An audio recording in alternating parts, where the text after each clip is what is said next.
मध्य प्रदेश में शहर में किसकी बनेगी सरकार? 11 मेयर और 133 निकायों का फैसला आज। थोड़ी देर में शुरू हो जाएगी मतगणना।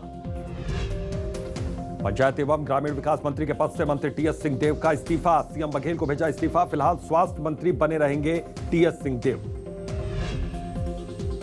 कांग्रेस विधायक दल की बैठक आज। मंत्री टीएस सिंहदेव के इस्तीफे पर होगी चर्चा। दूसरे मंत्री को सौंपा जा सकता है पंचायत विभाग का जिम्मा। एमपी में बारिश से भारी तबाही। बैतूल में अंडरपास के पास पानी में डूबा ट्रैक्टर। कई गांव का रास्ता किया गया बंद। मॉनसून सत्र से पहले आज केंद्र ने बुलाई सर्वदलीय बैठक। 1 दर्जन नए विधेयक हो सकते हैं पेश। सुबह 11 बजे होगी मीटिंग। 18 जुलाई से 12 अगस्त तक चलेगा सत्र। आज उपराष्ट्रपति ने राज्यपाल उपराज्यपालों को फेयरवेल के लिए लंच पर बुलाया। कल राष्ट्रपति ने दिया था फेयरवेल डिनर। 18 जुलाई को राष्ट्रपति तो 6 अगस्त को उपराष्ट्रपति पद के लिए होगा चुनाव।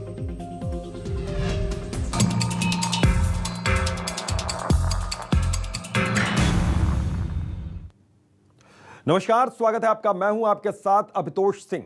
नगर निगम चुनाव के आज परिणाम आने वाले हैं। 11 निगम और 133 निकायों की मतगणना होगी। 36 नगर पालिका और 86 नगर परिषद की भी मतगणना होने वाली है। सबसे पहले डाक मतपत्रों की गिनती होगी।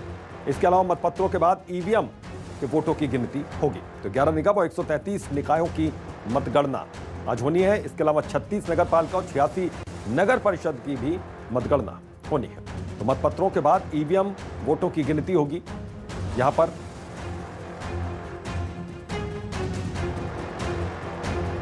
हमारी सहयोगी अमृतांशी जोशी इसी खबर पर जुड़ गए। सीधा उनका रुख करते हैं। अमृतांशी, किस तरीके का आज माहौल और तैयारियां क्या हैं आयोग की, प्रशासन की?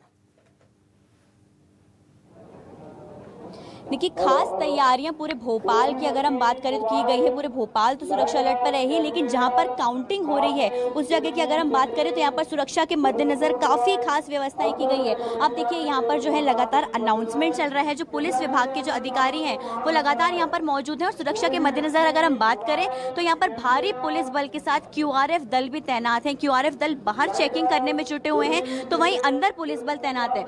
आयोग की अगर हम बात करें तो यहाँ पर जो कलेक्टर है, भोपाल कलेक्टर, वो पहुंच चुके हैं। वो अंदर ही मतगणना स्थल का पहले ही निरीक्षण कर चुके हैं। और इसके बाद अगर बात करें तो पुलिस कमिश्नर मकरंद देओस्कर भी यहाँ पर अभी हाल ही में पहुंचे हैं और अंदर वो पूरा निरीक्षण कर रहे हैं कि क्या कुछ सुरक्षा इंतजामात हैं यहाँ पर। क्योंकि देखिए, ट्रांसपेरेंसी जो है वो वोटिंग तो हो गई, लेकिन अब जो है मतगणना जो है, ट्रांसपेरेंसी इसमें सबसे ज्यादा जरूरी है। अगर आप देखेंगे तो यहाँ पर जो है जो यहाँ पर सिक्योरिटी इक्विपमेंट भी लगाया गया है। देखिए, सिक्योरिटी मशीन यहाँ पर है, तो जो भी यहाँ पर से लोग निकल रहे हैं उनकी चेकिंग तो हम लोग कह सकते हैं 2 चरणों में हो रही है। एक ये सिक्योरिटी मशीन यहाँ पर है, वहाँ पर आगे एक और बार वहाँ पर जो है सिक्योरिटी चेकअप किया जा रहा है और सभी के चेकअप यहाँ पर जो है लगातार किए जा रहे हैं। अगर हम बात करें, यहाँ पर पुलिस अधिकारी भी मौजूद हैं। उनसे अगर हम बातचीत करेंगे तो हम उनसे जानेंगे कि क्या कुछ सुरक्षा व्यवस्था है। लेकिन देखिए, यहाँ पर जो यही है कि लगातार अनाउंसमेंट चल रही है और ये पूरा जो इसके अंदर मैं आपको बता दूं, अभी तो फिलहाल हम पुरानी जेल के अंदर हैं।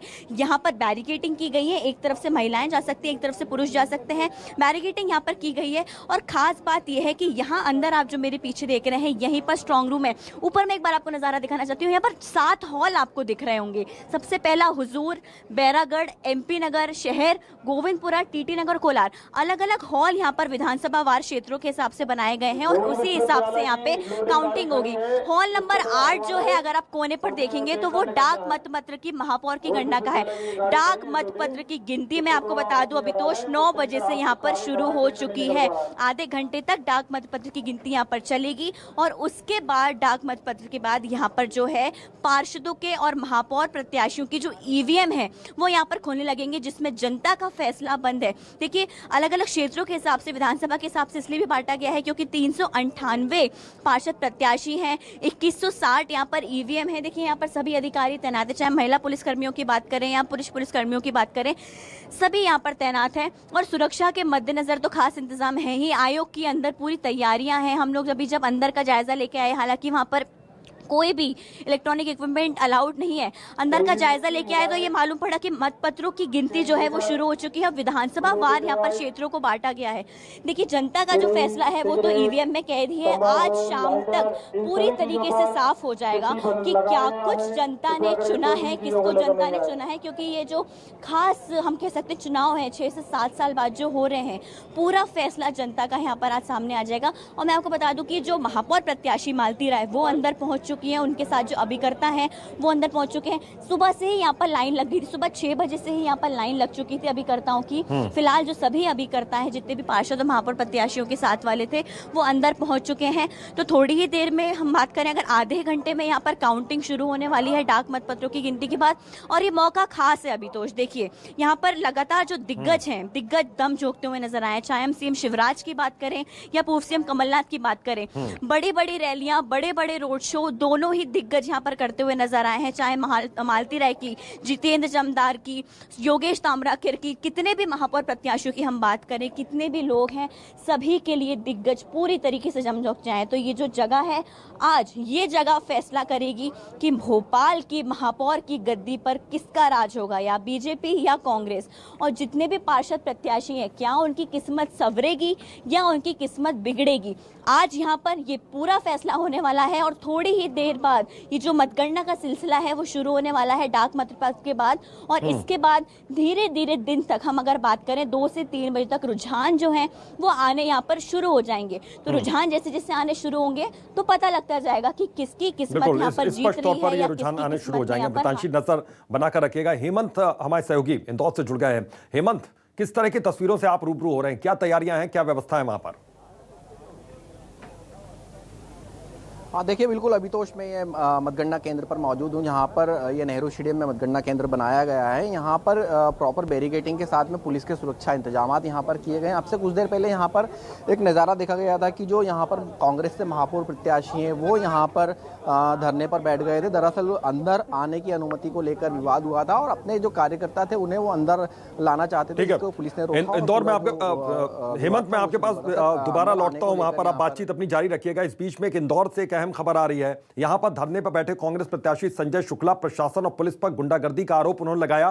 पुलिस बदतमीजी कर रही है। संजय शुक्ला ने कहा, मैं मेयर प्रत्याशी हूं, मेरी बेइज्जती की गई, मुझे अंदर आने से रोका गया। संजय शुक्ला का कहना है। तो इंदौर से अहम खबर है, धरने पर बैठ गए और उन्होंने कहा कि प्रशासन और पुलिस गुंडागर्दी कर रही है। संजय शुक्ला का यह गंभीर आरोप, पुलिस बदतमीजी कर रही है, संजय शुक्ला यह कह रहे हैं। तो मैं मेयर प्रत्याशी हूं, मेरी बेइज्जती की गई, मुझे अंदर आने से रोका गया। संजय शुक्ला का यह गंभीर आरोप। इस प्रशासन बीजेपी के एजेंट के रूप में काम कर रहा है और अधिकारी लोग हमारे कार्यकर्ताओं को मेरे अंदर नहीं जाने दे रहे। आप देखा होगा, ये उनको चुनाव जीतना है, ऐसे जीत ले, हम सब लोग बाहर हो जाते हैं यहाँ से। जनता के साथ न्याय कर रहे हैं ये लोग। कुछ भी नहीं बोला, अंदर नहीं जाओगे आप। हाल में बैठने तक की जगह और हाल में बैठने की व्यवस्था नहीं है। हमारे कार्यकर्ता परेशान हो रहे हैं और ये पुलिस वाले एजेंट के रूप में काम कर रहे हैं। आपने खुद ने देखा है कि अंदर भी घुसने दे रहा हमारे कार्यकर्ताओं को। ये चुनाव जीतना है तो ऐसे जीत जाए, हम सब लोग अभी बाहर निकाल लेते हैं। पुलिस ने आपको रोका, गेट भी रोक लिया। गेट भी रोक लिया प्रशासन ने। कोई एसपी रघुवंशी, कोई राजेश रघुवंशी, उसने गेट भी बोला आप अंदर नहीं जा सकते बोले।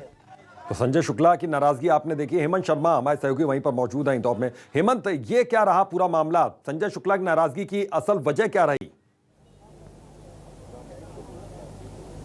हाँ, देखिए, दरअसल अंदर घुसने को लेकर ये पूरा विवाद हुआ था। यहाँ से जब वो अंदर प्रत्याशी एंट्री कर रहे थे, उसके लिए जो नियम यहाँ पर बनाए गए हैं कि कार्डों के साथ में एंट्री होना है। यहाँ पर जैसा आप देख सकते हैं कि पूरी वेरीफाइड करने के बाद में ही अंदर एंट्री दी जा रही है। जब वो एक साथ कार्यकर्ताओं के साथ अंदर घुसने की कोशिश कर रहे थे तो पुलिस ने यहाँ पर रोका था और पुलिस पर जो है विधायक संजय शुक्ला ने कई तरह के आरोप यहाँ पर लगाए हैं और उनका साफ कहना है कि जो पुलिस है वो बीजेपी का एजेंट बनकर यहाँ पर काम कर रही है। कई तरीके की बातें उन्होंने यहाँ पे कई आरोप यहाँ पर लगाए थे। लेकिन जो दरअसल पूरा मामला था वो अंदर घुसने को लेकर हुआ था। जिनके अधिकृत कार्ड बनाए गए हैं, पुलिस बाकायदा उन्हें ही यहाँ पर एंट्री दे रही थी। लेकिन जो उनके साथ के कार्यकर्ता जो आए थे वो जबरदस्ती अंदर घुसने की कोशिश कर रहे थे। और वहीं पर जो विधायक हैं संजय शुक्ला है, जो महापौर प्रत्याशी इंदौर से हैं, वो वहाँ पर धरने पर बैठ गए थे। इसके बाद में पूरा मामला जो है एडीएम खुद वहाँ पर पहुंचे, उन्होंने संजय शुक्ला को अंदर कराया। इसके बाद पूरा जो मामला है वो शांत हुआ। लेकिन उनके जो साथ के समर्थक थे वो कहीं ना कहीं अंदर जाने की जो जिद है वो वहाँ पर कर रहे थे। थे वो बाहर धरने पर भी बैठ गए थे। ये विवाद जो कई समय तक यहाँ पर चलता रहा, पुलिस ने सभी को शांत कर जो भी प्रत्याशी अंदर पहुँचने वाले थे वो सब अंदर पहुँच चुके हैं। देखिए अब से कुछ देर में जो डाक मतपत्रों की जो गिनती है वो यहाँ पर शुरू होगी। अगर मैं अंदर की बात करूँ तो अंदर यहाँ पर अभी तो 8 हॉल बनाए गए हैं, जिसमें से 6 हॉलों के अंदर ईवीएम काउंटिंग मशीन की जो है काउंटिंग वो वहाँ पर की जाएगी और 2 हॉलों के अंदर डाक मतपत्रों की गिनती यहाँ पर होना है। इसके साथ साथ जो डाक मतपत्र हैं उनकी गिनती करने के बाद में उनको रख दिया जाएगा। उसके बाद में ईवीएम को खोलकर उसकी काउंटिंग यहाँ पर शुरू की जाएगी। तो जो व्यवस्थाएं वो यहाँ पर पुख्ता की गई हैं, निर्वाचन अधिकारी जो वो अंदर मौजूद हैं, सभी प्रत्याशियों के समर्थक और वो जो प्रत्याशी वो यहाँ पर पहुँच चुके हैं। कांग्रेस प्रत्याशी जो है महापौर के वो अंदर मौजूद हैं, बीजेपी प्रत्याशी अब से कुछ ही देर में यहाँ पर पहुँचेंगे। जी अभितोष। बिल्कुल, तो प्रत्याशी यहाँ पर पहुंच गए, उनके समर्थक पहुंच गए हैं, उनके लिए क्या अलग हॉल में किसी तरीके की व्यवस्था की गई और सभी को सुरक्षा घेरे को पार करके वहां पर जाना है, तो इसको लेकर जो इंतजाम है वो आपने देखा कि पुख्ता इंतजाम है। लेकिन एक चीज मैं और आपसे समझना चाहूंगा हेमंत कि वहां पर जिस तरीके से पूरा दमखम सभी पार्टियों ने लगाया, पूरा जोर लगाया, और उसके बाद अब चूंकि काउंटिंग के दिन है तो कितने बजे के आसपास रुझान आने शुरू हो जाएंगे, और अगर परिणामों की बात करें तो लगभग कितने बजे यहां पर रिजल्ट आ सकता है? देखिए अभी तो अगर बात की जाए परिणाम की तो परिणाम जो है वो देर रात तक आने की संभावना, क्योंकि महापौर प्रत्याशी के हर राउंड के अंदर प्रमाण पत्र की जो मांग है वो यहाँ पर कांग्रेस के द्वारा की गई है। तो जितने भी यहाँ पर 32 राउंड है तो 32 बार जो है यहाँ पर एक प्रमाण पत्र यहाँ पर बनाया जाएगा। 32 राउंड में 32 प्रमाण पत्र यहाँ पर उनको चाहिए, तो वक्त इसमें लगेगा। बिल्कुल हेमंत, आप नजर बना करके मैं आपके पास लौटता हूँ। कुमार इंदर हमारे सहयोगी जुड़ गए हैं, सीधा उनका रुख करते हैं। कुमार इंदर, वहां की व्यवस्था से रूबरू करवाइए कि किस तरह की व्यवस्था है और क्या काउंटिंग की शुरुआत हो गई है? जी हाँ, अभी जो है वो जैसा कि हमने दिखाया कि स्ट्रांग रूम जो है वो खोल दिया गया है, सारी ईवीएम्स जो है वो शिफ्ट किया जा रहा है। सबसे पहले यदि गिनती की बात करें तो वो मतपत्रों की गिनती जारी है। मतपत्रों की गिनती के थोड़ी देर बाद ही जो है वो ईवीएम्स से जो वोटों की गिनती है वो शुरू होगी। आप देख सकते हैं यहाँ पे तैनात किया गया है लगभग 1000 से ज्यादा कर्मचारी जो है इस निकाय चुनाव की मतगणना को लेकर लगाए गए हैं। कुछ देर बाद स्ट्रांग रूम से लेके जो सारी ईवीएम्स को जो है वो मतदान के वोटिंग सेंटर से पहुंचाया जाएगा, वहां पर जो है वो गिनती शुरू होगी। यहाँ पर जो है वो आप देख सकते हैं मेरे पीछे बाकायदा एक मंच बनाया गया है। इस मंच से जो है यहाँ पे सारी टीवी स्क्रीन लगाई गई है, जिसमें अलग अलग वोटिंग की जो काउंटिंग होगी। उसके बाद एक राउंड की जैसे ही काउंटिंग पूरी होगी तो मंच से ऐलान किया जाएगा और ये बताया जाएगा कि पहले राउंड में जो है कौन से पार्टी के किस प्रत्याशी आगे चल रहे हैं, कितने वोटों से आगे चल रहे हैं, और एलईडी स्क्रीन से बाकायदा उसको डिस्प्ले करने की भी व्यवस्था दिखी है। हालांकि अभी एलईडी स्क्रीन से वो डिस्प्ले नहीं दिख रहा है, वहां पर बाकायदा मतपत्र आंकड़े आएंगे, वहां बताए जाएंगे कि मेरे प्रत्याशी में कौन आगे चल रहा है, शहर के जो 89 वार्ड है उसमें कौन से प्रत्याशी आगे चल रहे हैं। अभी देख सकते हैं कि यहाँ पर खुद कलेक्टर साहब यहाँ पर पहुंचे हैं, उन्होंने स्ट्रांग रूम अपनी मौजूदगी में खुलवाया और उसके बाद सारी चीजें जो है वो ईवीएम मशीन को जो है वो काउंटिंग सेंटर पर भिजवाया गया है।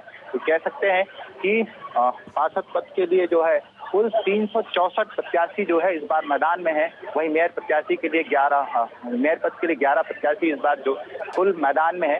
तो यदि बात करें चुनाव मतगणना की तो लगभग ये कह सकते हैं कि 6 से 7 घंटे के अंदर जबलपुर में ये तस्वीर क्लियर हो जाएगी कि आखिर जबलपुर संस्कारधानी के शहर में किसकी सरकार होगी और कौन विपक्ष की भूमिका निभाएगा। तो बस इंतजार है मतपत्रों की गिनती के बाद वोटिंग का। लगभग 1 घंटे में कह सकते हैं कि 10 बजे तक रुझान जो है वो आने लगेंगे और रुझानों के साथ साथ ये स्थिति क्लियर होने लगेगी कि आखिर इस शहर की सरकार पर कब्जा किसका होगा। बिल्कुल, आता हूं मैं कुमार इंदर। प्रदीप मालवीय हमारे सहयोगी जुड़े हुए हैं, सीधा उनका रुख करते हैं। प्रदीप, क्या काउंटिंग की शुरुआत वहां पर हो गई है और व्यवस्थाएं क्या हैं प्रशासनिक?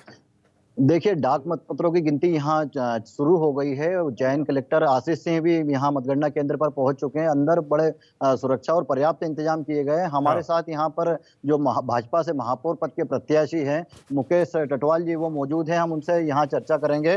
टटवाल जी, बताएं, आप कितने आश्वस्त हैं आप आपकी जीत के प्रति? भारतीय जनता पार्टी की जीत निश्चित विजय है और भारतीय जनता पार्टी की विजय के लिए मैं पूर्णतः आश्वस्त हूँ।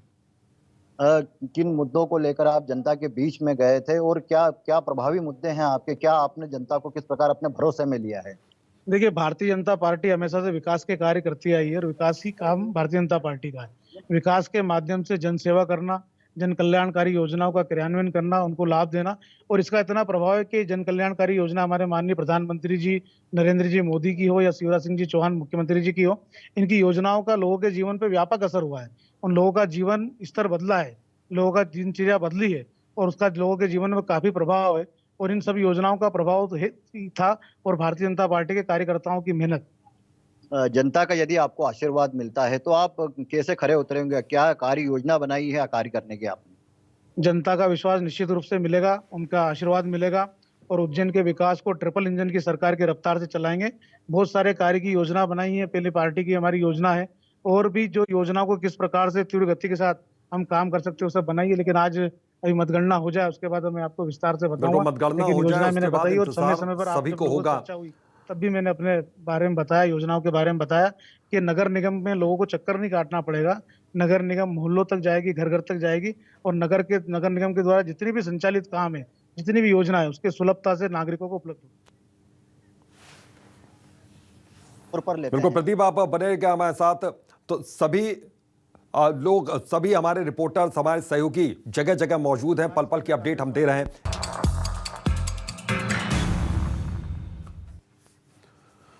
तो ब्रेक के बाद एक बार फिर से आपका स्वागत है। मतगणना की शुरुआत हो चुकी है यहां पर सुबह 9 बजे से इसकी, और हमारे सहयोगी जगह जगह मौजूद हैं, पल पल की अपडेट आपको दे रहे हैं। तो पहले मतगणना यहां पर 9 बजे से शुरुआत हो गई है। अमृतांशी हमारे साथ भोपाल से जुड़ी हुई हैं, इसके अलावा हेमंत हमारे साथ जुड़े हुए हैं, कुमार इंदर हमारे साथ जुड़े हुए हैं,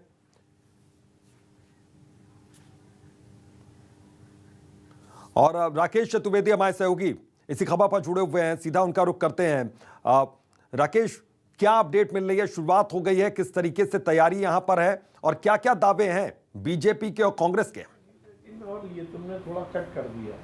देखिए, फिलहाल हम बात करें मतगणना की, तो मतगणना की शुरुआत हो चुकी है। दावे मतगणना से पहले हैं और इस समय हमारे साथ हैं मध्य प्रदेश के चिकित्सा शिक्षा मंत्री विश्वास सारंग साहब, और उनसे चर्चा करेंगे कि दावे बहुत चल रहे हैं, लेकिन सर अब चूंकि 11 नगर निगम पर सबसे अधिक फोकस है, मतगणना शुरू हो चुकी है, प्राथमिक जो रुझान है, क्या आकलन क्या है, क्या आने वाले हैं? नहीं, देखिए, कहीं कोई डाउट नहीं है, कोई शक नहीं है, केवल और केवल भाजपा है।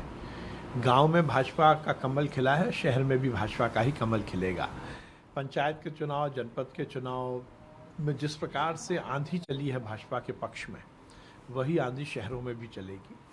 और भारतीय जनता पार्टी सभी नगर निगम के मेयर के प्रत्याशियों को भी जिताएगी और पार्षदों के माध्यम से भी हमारी सरकार बनेगी नगर की।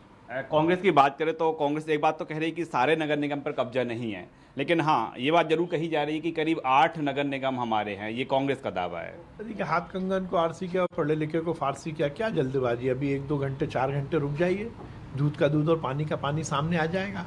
कांग्रेस गॉन केस है, अब कांग्रेस की कहीं कोई हैसियत नहीं है मध्य प्रदेश में। कांग्रेस एक्टिव इतनी है कि ये जो बड़े नेता हैं, जो दिग्गज नेता हैं, प्रथम पंक्ति के नेता हैं, चाहे वो दिग्विजय सिंह हों, चाहे वो सुरेश पचौरी हों, पूर्व मंत्री हों, हर एक मतदान केंद्र पर, यानी जहां मतगणना चल रही है, मतगणना स्थल पर सब मौजूद है।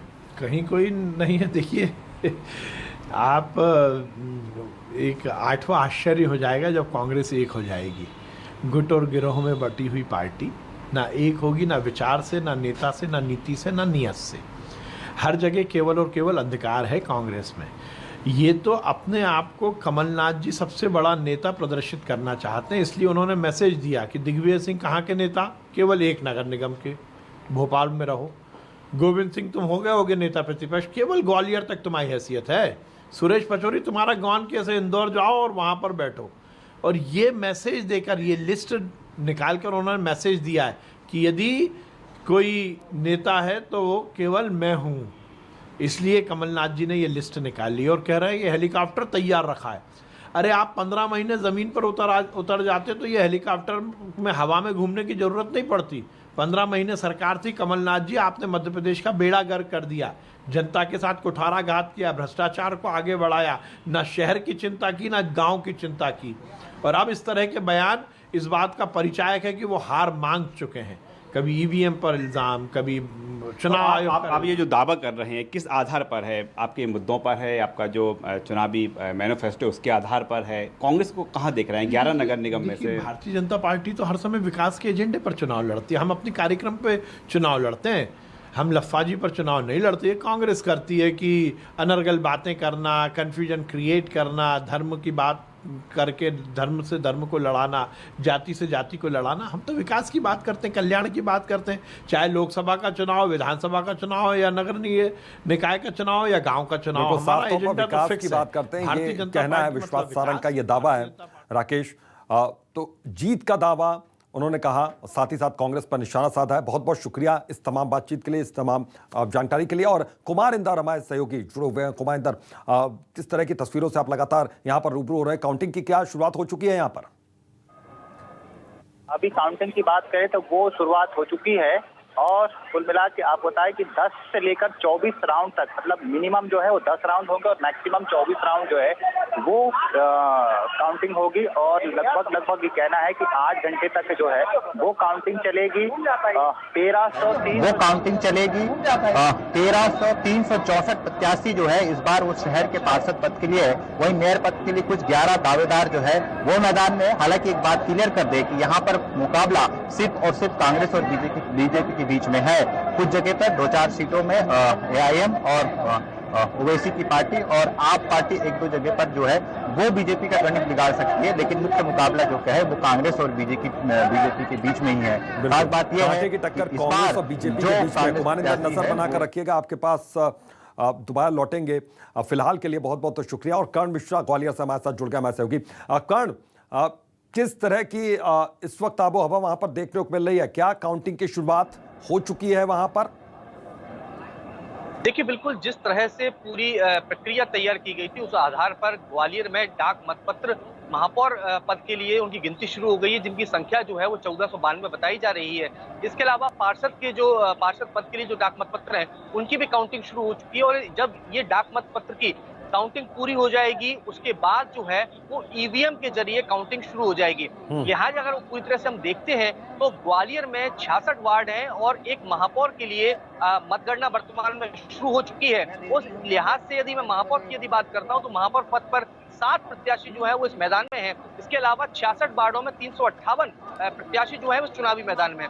यदि इस बार सबसे मुख्य बात हम गौर करते हैं तो इस बार कांग्रेस और भारतीय जनता पार्टी के साथ ही आम आदमी पार्टी जो है वो बीच में आज मैदान में उतरी है। और यही कारण है कि इस बार ग्वालियर में जो है वो त्रिकोणीय मुकाबला जो है बनता हुआ देखा जा रहा है। सबसे मुख्य बात इसमें यह भी है कि चूंकि कांग्रेस से आम आदमी पार्टी का दामन थामने वाली आम आदमी पार्टी की जो महापौर प्रत्याशी है रुचि गुप्ता, वो कहीं ना कहीं भारतीय जनता पार्टी और कांग्रेस दोनों के लिए हार या जीत का मुख्य कारण बन सकती है। क्योंकि जिस तरह का मतदान प्रतिशत ग्वालियर में देखने के लिए मिला कि 49% मतदाताओं ने ही मतदान किया, यानी जो ओवरऑल उससे स्थिति से देखी जाए तो काफी मतदान जो है कम जो है वो इस बार हुआ है। तो वोट यहाँ पर कटने वाली स्थिति बन सकती है। कर्ण, आप बने रहेगा हमारे साथ, हेमंत आप बने रहेगा, अमृतांशी बने रहेगा, कुमार इंदर, तो सभी सहयोगी हमारे